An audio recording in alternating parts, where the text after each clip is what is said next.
Quick little story I want to tell you. I worked at a company that is now no longer in operation. I'm not going to give you the name of it. Well, you know what? I'll give you the name of it. MV Transportation. I worked for this company for over a year.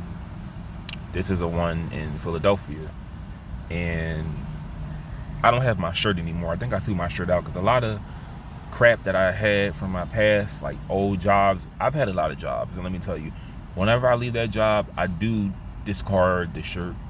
And I'm a little more environmentally friendly, so I'm not leaving no more jobs. I'm not quitting no more jobs. We don't have a shirt, but if they have like an ID they give me, and let's say I get fired or I happen to leave, I want to recycle my badge. Instead of ripping it up, I want to recycle that plastic badge. Put it in the recycling bin. But anyway, I worked a job at a busing company. I didn't have a license at the time, so I was the bus aide. The bus aide basically assists the driver. Depending on the driver that you're with, they will boss you around, tell you what to do. Depending on, like I said, depending on who you're with. I worked with this guy on Thursdays. He was a heavy-set dude. He had glasses on. You know, he in my opinion, he was a little bit of a pervert, because he was always talking about going to strip clubs. He was married, and he talked about going to strip clubs and watching porn and cheating on his wife. He was in an open marriage, but that's not a marriage if you just openly cheat on your wife with other women. That's just, you should have just stayed boyfriend and girlfriend. But anyway, one day he told me a story the time, because I came to work with dress shoes on, and he told me this time that a aide of his that no longer works there, he came to work with dress shoes on. But he didn't come on with just dress shoes. He came to work with dress shoes, sweatpants, and a basketball jersey. He came to work with a Sixers jersey, to be exact. I don't know what number. I didn't ask him all that, but he came to work with the basketball jersey, the sweatpants, and the dress shoes. I don't know to this day how he got past the gate wearing that crap, but he wore it to the job.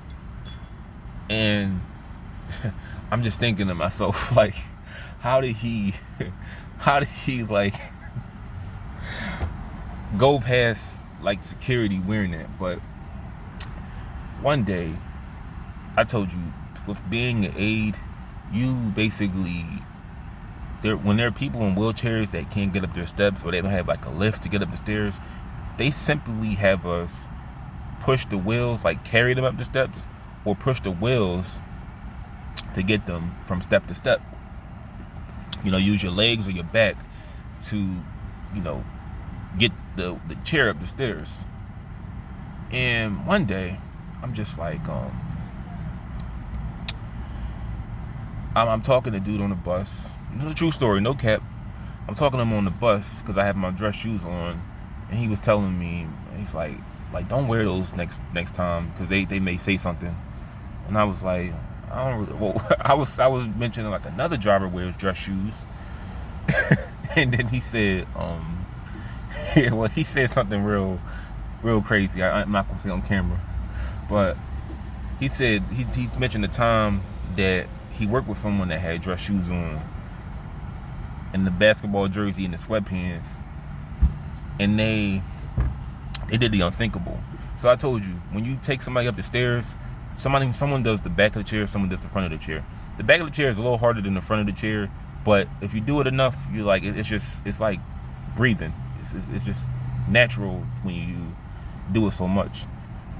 So when they decide, when they have like a ride, I'm not going to use this guy's real name because he's in a nursing home right now. I don't know if he's still alive, but there was a guy, I would call him Elmo. It's a little akin to his real name, his last name, we called him. But Elmo was a ride that a lot of people didn't want to do because he was really heavy. He was at least over 300 pounds. So Elmo has, you know, the guy with the dress shoes on and the heavyset driver assisted him up the stairs. Man, The guy with the dress shoes that's the back of the chair, and when they go from step to step to step to step, they're on like the last step. You know what he does? He threw his hands up like he was at a Six Flags ride roller coaster. The chair goes flying down the steps. But Elmo is fine. He lands back in his chair. But the driver, I guess he scraped his hands. I'm trying to picture it in my mind, like the chair, like flying down the steps, and all that happened to him was he just scraped his hands and he like lost his balance on the pavement. But I don't know why he did that. But every time I remember I used to try to ask him the story of, try to get him to retell the story of the guy with the dress shoes. He's like, I don't want to talk about it. That's the craziest thing I've ever heard at a job.